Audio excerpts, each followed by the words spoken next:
Then, next tayo, after ng tinatawag na canonical context, meron din tinatawag na immediate context. So, ito yung ikalawa sa three type of context that are important to consider when making biblical preaching.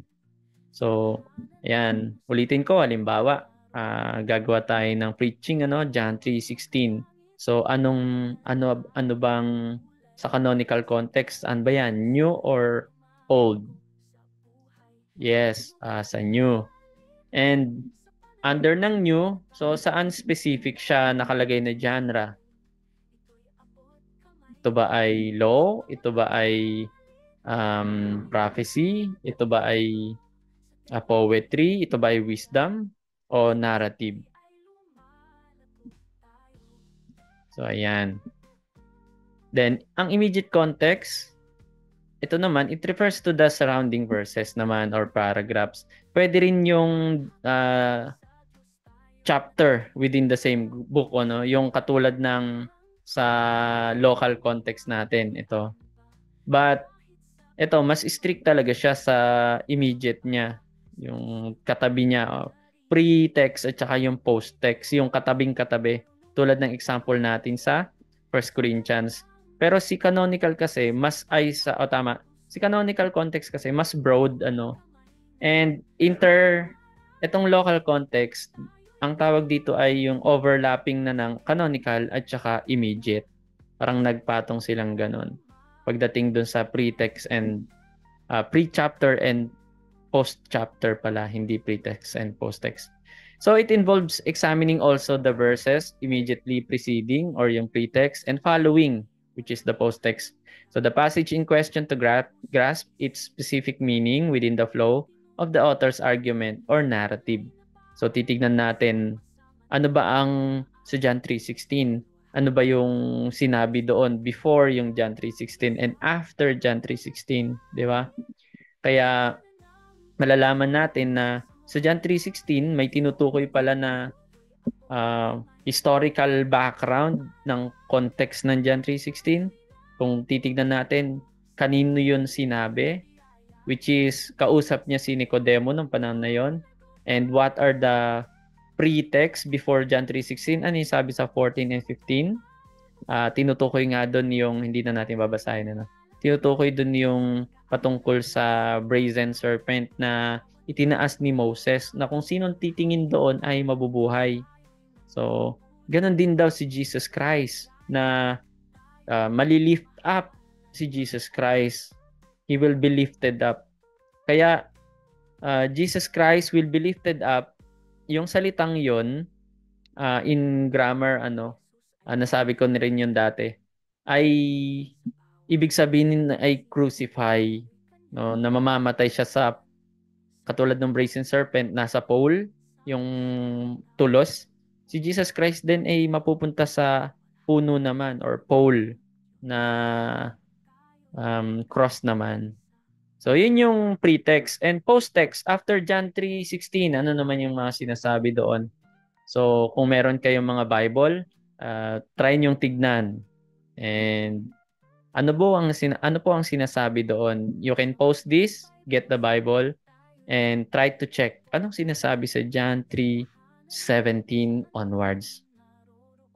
So, ayun nga. So, those passage in question to grasp its specific meaning within the flow of the author's argument or narrative. And then considering the immediate context naman helps to clarify the intended meaning of the passage, including yung connection, transition, kung paano yung transition ng kausap ni Jesus Christ si Nicodemus. Then sinabi niya, you must be born again. And then pagdating doon, kinuwento na niya yung about kay Moses. And then tsaka niya nabanggit yung John 3:16, di ba?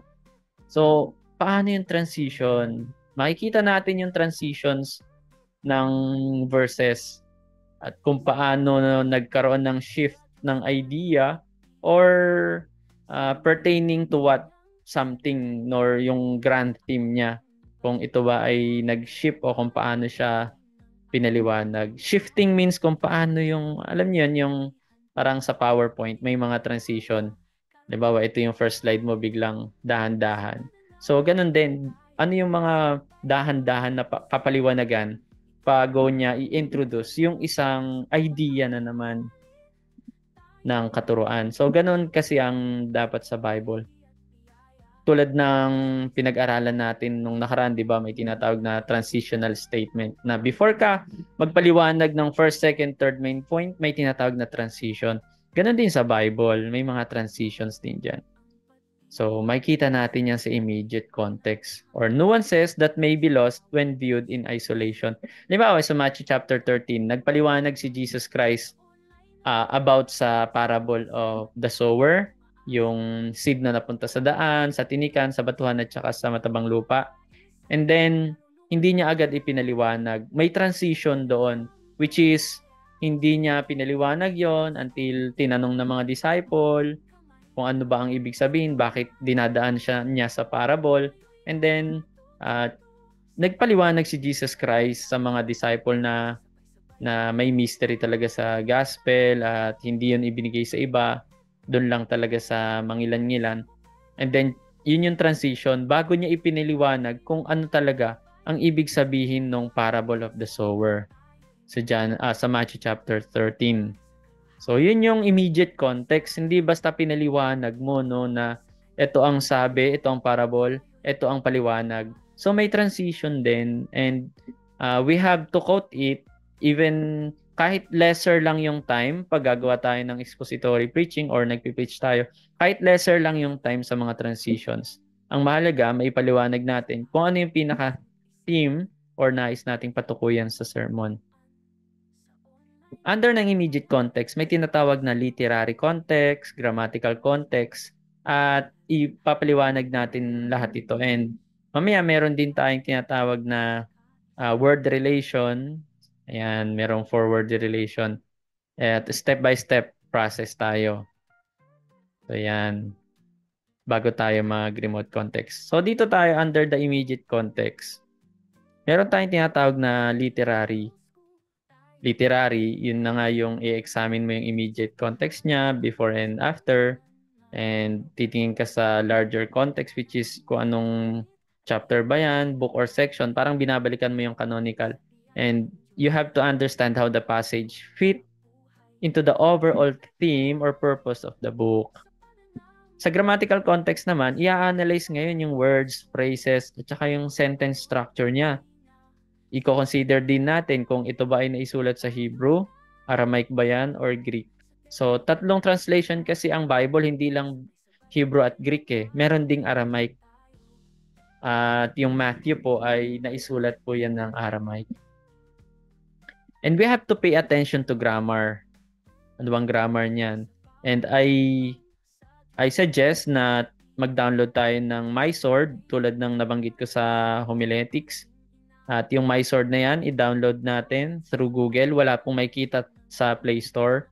Kung gusto nyo po, i-DM nyo ako, mag-comment po kayo and sa YouTube natin at ibibigay ko po yung link sa inyo ng MySword. Doon po makikita nyo yung tawag din interlinear na bawat words ay merong meaning ng ano po ng word na yon. Ang tawag naman sa meaning ay semantics. Ang tawag naman sa syntax, ayan, pay attention to grammar, syntax. Yung syntax naman ay yung arrangement ng words. At meron ding arrangement ng word, merong word relation din kasi yan. So we have to pay attention to those para mas maipaliwanag natin at magkaroon ng matinding illumination. So, may mga example ako dyan ng syntax at saka mga word relation and semantics. And bigyan ko na lang kayo ng isang example no ng syntax. Ay, hindi. Mamaya na lang pala. Meron pala yung nilagay ko dito sa may word relation. May mga syntaxes doon. Pero hindi naka-indicate. Ikukwento ko na lang sa inyo. So, sa grammatical context tayo, yun nga, dahil sinabi natin ay kailangan nating alamin yung word relation, meron naman tayong tinatawag na indicating structure or structure indicators. Ito yung mga key, mga susi, para malaman natin sa paggawa ng sermon kung ano yung gagawin natin yung key words. Okay po, pinag-aralan natin yung mga keywords noon, di ba? So madali nyo na ngayong makikita kung anong keywords ang kailangan mong gamitin sa magitan ng mga structure indicators na ito. So ano yung mga yon? Ito yung example. Merong grammatical keys na pag nakita kayo ng for or because, since at saka as ay it could be cause or it could be also a reason. Pag nakita nyo po yan kasama yung that. So same as this one sa first sa may cause or reason. And sa result, meron mga that, o kaya so, o kaya yung which, and for. Sometimes these are talking about the result. Depende sa ano nga, sa syntax din, ano po, or pagkakasunod-sunod. Mamaya may mga example tayo. Sa purpose, in order that, which, to, unto, until, towards, or for. Meaning naman, kapag nakalagay ay by, from, through, out of, kaya in. Time, grammatical key din ito or structure indicator. Pag nakakita kayo ng until, to, or when, whenever, from, through, in, by, according to, against, kaya yung concerning or out of, it could pertain into time. And sa place naman, ang mga structure indicators ay yung salitang where, wherever, from, in, through, unto, upon, with, concerning, till. At kung sa manner naman, just as, and yung salitang just o kaya as, magkahiwalay, with or to. Yan. No? So let's have some example about the place. Halimbawa, meron tayong mga preposition po ito. Some of the key relational groupings of preposition. Pag nakakita tayo dito ng she ran across the street. Syempre, yung street, yung place, ano. So, makikita natin yung salitang across. It is a preposition that indicates the location or position. Across the, hindi naman pwedeng sabing across the man. Hindi naman pwede, di ba? Man is yung noun na pang-tao, hindi siya pang-lunan or lugar. So, across the street. So, ibig sabihin, lugar, place. The boy fell among, nalaglag sa mga, saan? Thorns. So, yung across at saka among, yan yung key, or tawag dito, yung key indicators na magsasabi na ang mga tinutukoy dyan ay it's all about places. So, halimbawa, there are 3 places that God wants us to have fellowship with Him. So, makikita niyo yung mga indicators dyan. So, example natin. We are at the foot of the hill. Alin po dito sa sentence na ito ang key indicator or yung tinatawag na structure indicators? We are at the foot of the hill. Bigyan ko po kayo ng you can post this or try nyo po i-comment yung inyong sagot. Ito namang ikalawa, the thief was hiding behind the cupboard. So ano po ang key indicator or structure indicator na tumutukoy sa place na cupboard? So yun yung ikalawa. So sa first, ang sagot ay yung salitang at. At the where? At the foot of the hill. And then yung ikalawa naman, the thief was hiding behind the. So yung salitang behind the cupboard. So sa verses naman, Christ in you. Pag sinabing in you, nasa loob siya. Pag sinabi naman namang Christ with you, katabi mo siya, kasama mo siya. Pag sinabi mo namang Christ upon you, up, upon, parang nasa taas or mas mataas na lugar. Di ba po? The hope of glory. Kaya kahit sa mga key indicators, pwede mo there are 3 places where you could meet or God could dwell. Yan, ganyan, di ba? In heaven, above us, beside us, yung salitang Emmanuel with us, and in us, Christ in us, di ba? Inside us. So God is above, beside, and inside. Grabe, no? So Colossians chapter 1 verse 27 to 28. Sabi din dito, Jesus said, "He who is not with me," sinong hindi kasama ko, "is against me." Matthew chapter 12 verse 30. So, yung salitang with is indicator ng place. So, itong example, you are not under law but under grace. Ayan. Sa Romans 6:14, ano ang key indicator natin dito po sa verse na ito? You can post this and or try to type in comment section.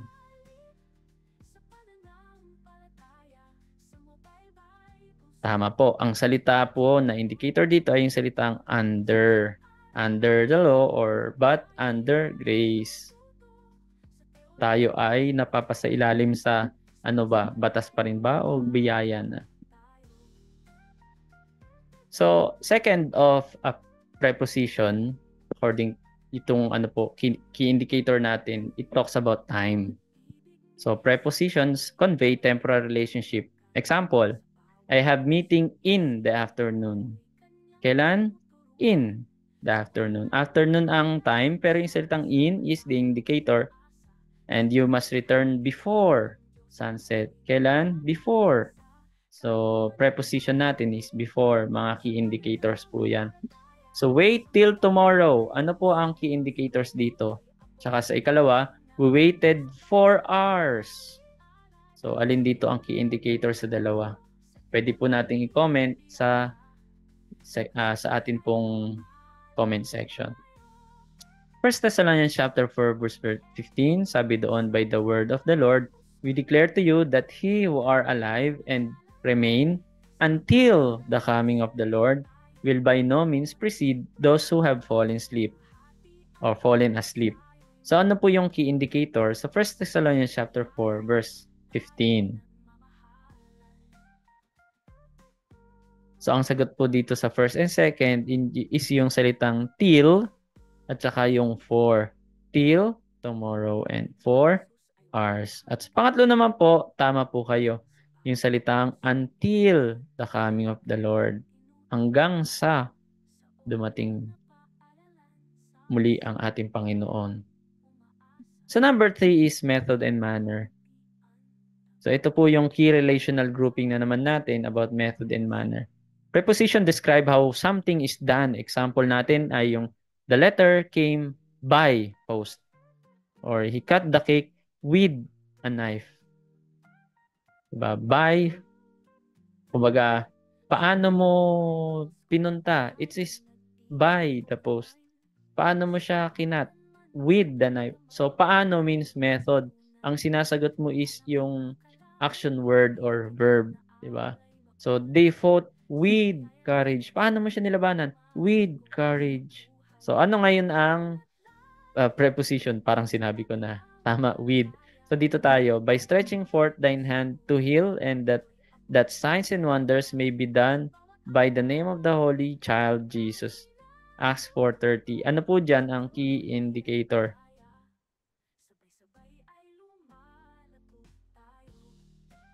Yan. You can post this and type in the comment section.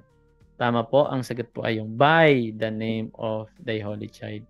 Paano daw gumawa ng signs and wonder at na-heal yung mga may sakit? By the name of the Holy Child Jesus. So next tayo, no? Number 4, reason and purpose. May mga preposition din to express motive or causes. Example natin, she died of malaria. Anong reason? O kaya purpose naman. He trembled with anger. Ang sagot dito is with. Sa number 3 naman, ano kaya ang sagot dito? Ano ang reason or purpose na tumutukoy sa preposition niya? O yung preposition na may reason and purpose. So, elect according to the foreknowledge of God the Father. Elect according to. So, yun. To the foreknowledge. Tama. Sa position naman, merong bagay na gusto makuha or kasama doon. Halimbawa, it indicates ownership or possession. He is man of principle. Who is he? A man of. He possess the principle. Anong principle? So, Mumbai is the financial capital of India. Ano yung ano yung possession ng Mumbai or ng India? Diba? Makikita natin dito yung salitang of India. Mumbai is the financial capital of India. So, Jesus said unto him, You shall love the Lord thy God with all thy heart, with all thy soul, with all thy mind. Matthew 22:37. So, alin dito yung key indicator?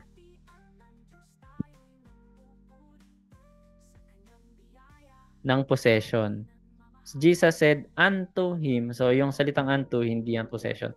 Ang possession is with all all thy heart. Isama mo. Mamali mo si Lord, kailangan you will possess with all your heart. Pag minahal mo si Lord with all your soul. Diba? Yung ownership, with all your mind, bigay mo kay Lord ownership. So, yun ibig sabihin ng key indicator na possession.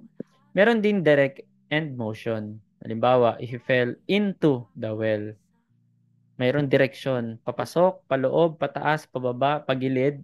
So, into the well. Ito naman ikalawa, he climbed up the tree. Yung salitang into at saka up, sila yung key indicators. So, what direction? Pwede mong itanong na ganun kapag, what are the 3 directions kapag gumagawa ka ng interrogative statement?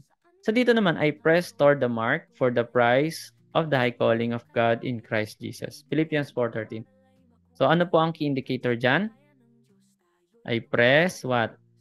Towards. So, paano? Papunta sa mark ng prize. So, dito naman sa Exodus 19:12.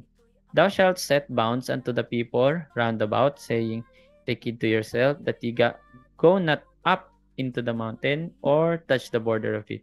Whosoever touch the mount shall be surely put to death. Ano po ang key indicator dito? Yung salitang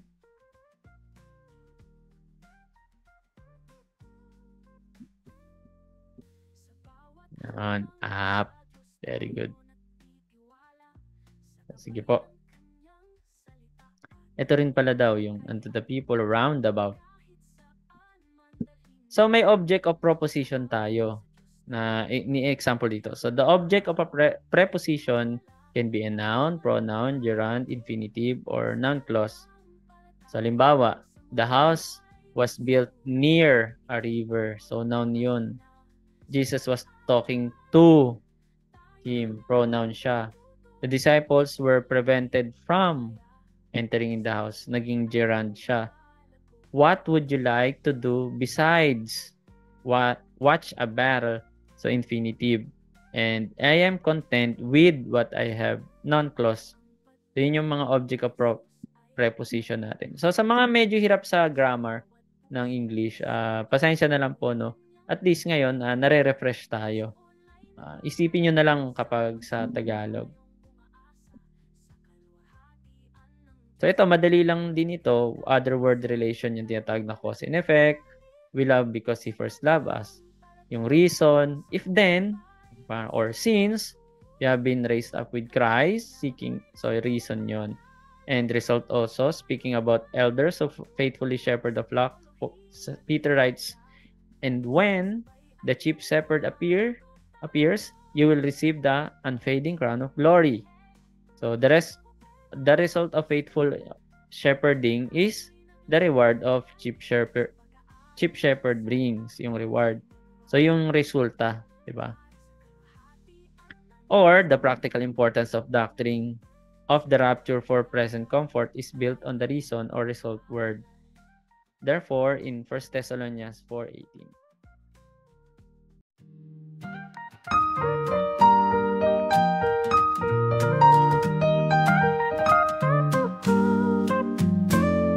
Sa Mobile Bible School, tayo'y nagtitipon online. Sa tahanan man o saan ka man, naroroong tunay.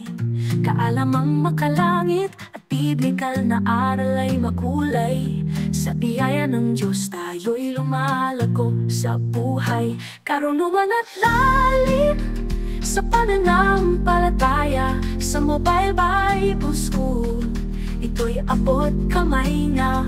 Sa bawat aralin, tayo'y natututo sa teolohiya teknolohiya at biyaya, sabay-sabay ay lumalago tayo.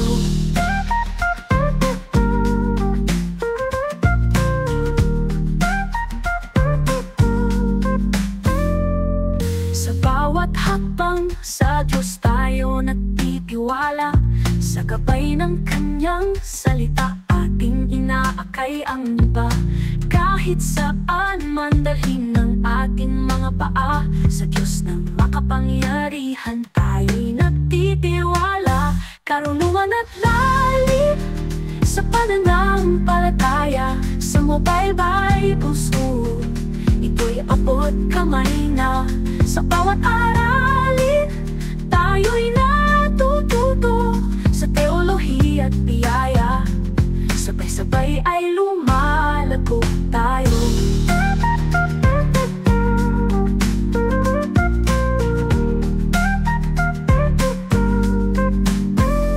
Ang pag-ibig ni Jesus ay walang hanggan. Sa bawat puso't isipan, tayo'y Kanyang tinuturuan. Sa online na paaralan, sama-sama tayong umaasa. Sa kaluwalhatian ng Diyos, tayo'y nagkakaisa. Karunungan at lalim sa pananampalataya, sa Mobile Bible School ito'y abot kamay na. Sa bawat aralin, tayo'y natututo. Sa teolohiya at biyaya, sabay-sabay ay lumalago tayo. Hey, sa Mobile Bible School tayo'y naglalakbay. Sa pag-aaral ng salita, tayo'y magwawagi. Para sa kaluwalhatian ng Diyos, tayo'y nagpupuri. Sa Kanyang biyaya, tayo'y nagmamahalan.